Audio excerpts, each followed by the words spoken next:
So hello, what's up mga ka-J-Vlog? Welcome ulit for another video. And for today's video, gi-game test natin itong isang napakalupit na 4G smartphone ngayon, ang Xiaomi Redmi Note 15 Pro 4G. So tara, check natin. So 5 games ang ating i-test. Meron tayong Genshin, Honor of Kings, ML, Wuthering Waves, and COD. So first na laruin natin is ML. Ito settings natin, graphics ultra, refresh rate high, resolution HD, naka full download na resources.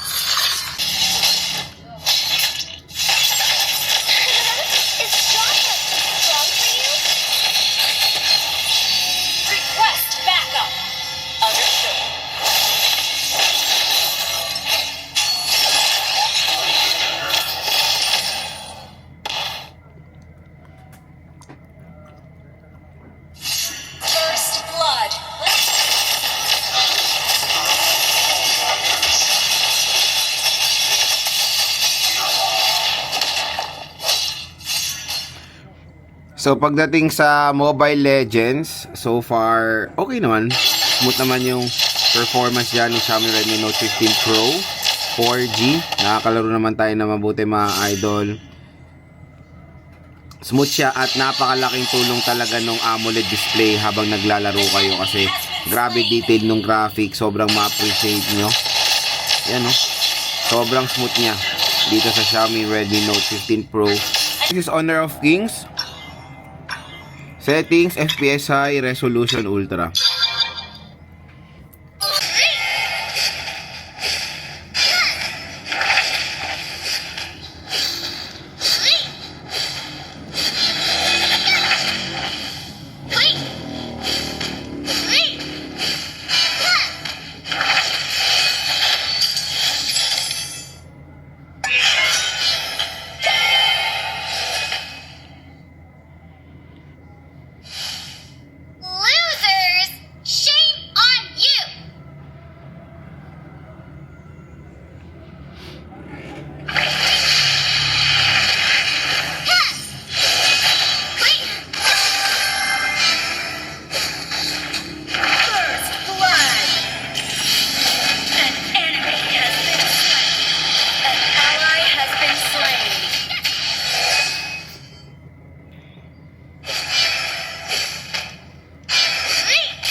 Sa Xiaomi Redmi Note 15 Pro 4G, ayan, super smooth din ang ating performance sa Honor of Kings. Ayan, napaganda, very detailed yung graphics at no frame drops naman habang naglalaro dito sa smartphone na to. Sobrang pulido ng performance sa mga J-Vlog sa mataas sa settings. So next naman is COD. So set natin yung settings niya, both battery roll and multiplayer. So sad to say, graphics medium and frame rate max. So hindi pa ganoon naka-optimize yung graphics niya for MediaTek. So start tayo.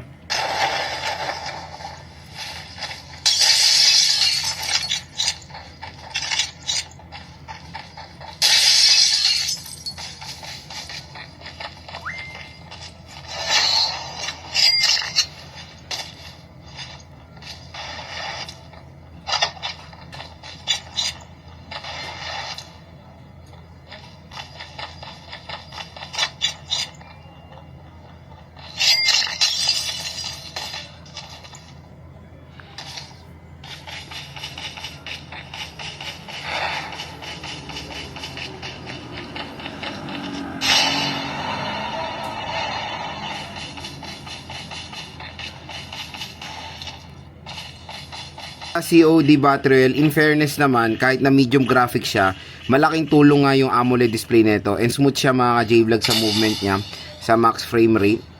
So sobrang solid pag naglaro kayo ng COD dito, may enjoy nyo naman kahit na medium graphics siya, as long as playable na playable yung smartphone or yung game at smooth naman siya, okay na yun sa akin. At malaking tulong ang AMOLED display din pag naglalaro kayo.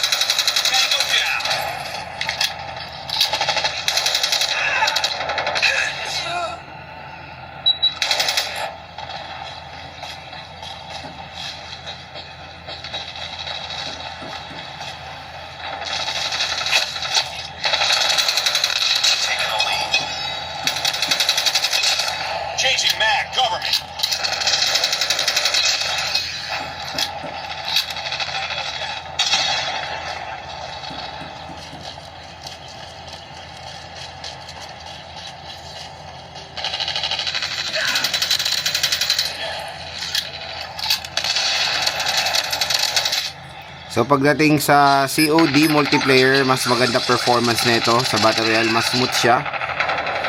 Ayan. Solid performance. Movement, ayan, napaka-smooth. Tignan nyo naman. So kahit na naka, ano siya, lowest settings or medium graphics, playable naman po. Dito yan, sa smartphone na to. So next is Genshin Impact. So syempre, set natin yung settings na sa pinakamataas. Ayan, highest 60 FPS. Off natin yung motion blur. So start tayo.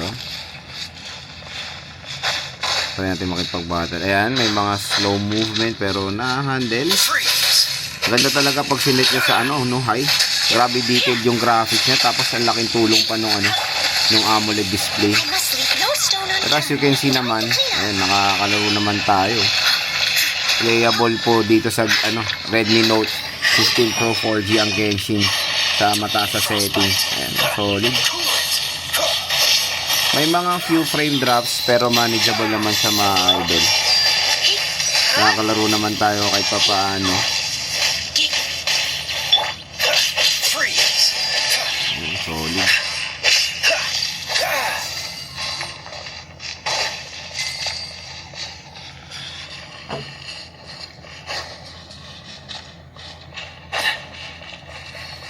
Ganda ng graphics, very detailed.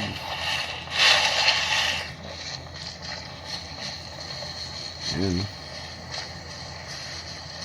So, okay naman. Yung naglaro tayo dito ngayon ng few minutes lang, warm lang naman. Hindi naman nag-overheat. May pagka-warm na ako na-experience dito sa may joystick. Pero manageable pa naman siya mga ka-J-Vlog.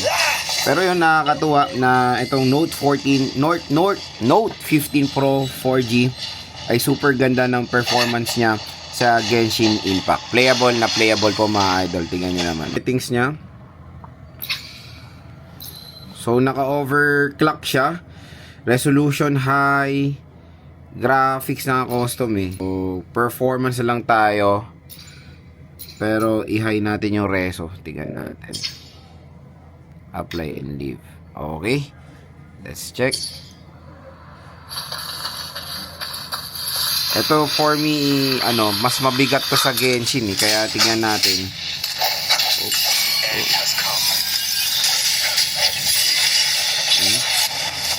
In fairness nakakauwa. May mga frame drop. Pero manageable. Ganda talaga solid. Yung rotation niya hindi feel na smooth.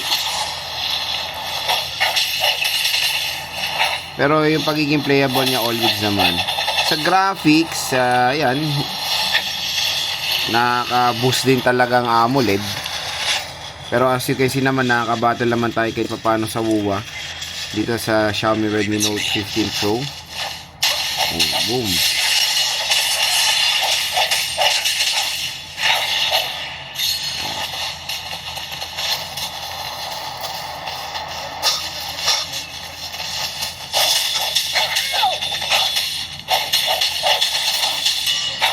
Then mga J-Vlog, okay naman po ang Wuthering Waves din dito sa Xiaomi Redmi Note 15 Pro 4G. Playable naman siya sa sinet natin settings. Pero yung sinet natin settings na yun, medyo overclock. Kaya nagpe-frame drop tayo from time to time. Okay naman yung rotation din. May mga frame drops lang minsan. Mga J-Vlog, ang game test natin dito sa Xiaomi Redmi Note 15 Pro 4G. As you can see, lahat ng tinest nating games, itong mga to ay playable na playable dito sa smartphone na to. At grabe performance wise, okay naman siya or na-satisfied naman ako sa mapoprovide netong Note 15 Pro 4G. Kaya kung i-rate ko yung performance nito sa gaming for a price tag na 10,000 pesos, 1 lowest and ang highest, ang score ko dito nasa ang score ko dito nasa 8.5. Ang pinaka the best dito is yung kanyang AMOLED display, dual stereo speakers, large storage, reasonable ROM, at very comfortable na ergonomic. So Isa to sa napaka-powerful na 4G device na pwede nyo ma-purchase ngayong 2026 at kayang-kaya na itong makipagsabayan sa mga 5G na entry level. Kaya kung interested kayo dito sa Xiaomi Redmi Note 15 Pro 4G, nandito yung link nyan dito sa gilid na ating video. Aba, mura nyo lang ito makukuha with discount pa pag binili nyo yan dito sa ating link. So again, okay naman siya for gaming, masasatisfied din naman kayo sa mapoprovide na itong Redmi Note 15 Pro 4G. Pero sa mga ibang games, again, yung MediaTek Helio G200 is hindi pa ganun ka-optimized like sa mobile, sa COD, hindi pa available yung mataas na graphics, pero maganda naman doon kahit na medium graphics lang siya. Napakalaking tulong po ng AMOLED display niya kasi nakaka-enhance yun sa graphics ng nilalaro nyo.